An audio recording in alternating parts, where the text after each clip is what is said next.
In this video, I will show you how to blend background colors of photos taken in the studio.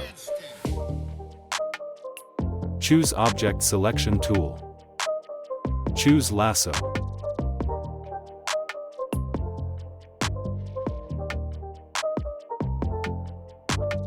Choose Move tool. Press Ctrl J. Choose Solid Color.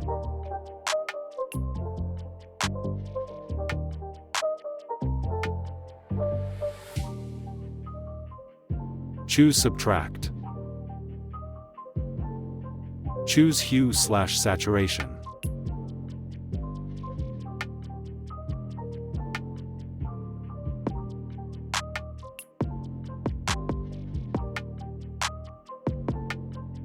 Before and after. Don't forget to like this video, and thank for watching.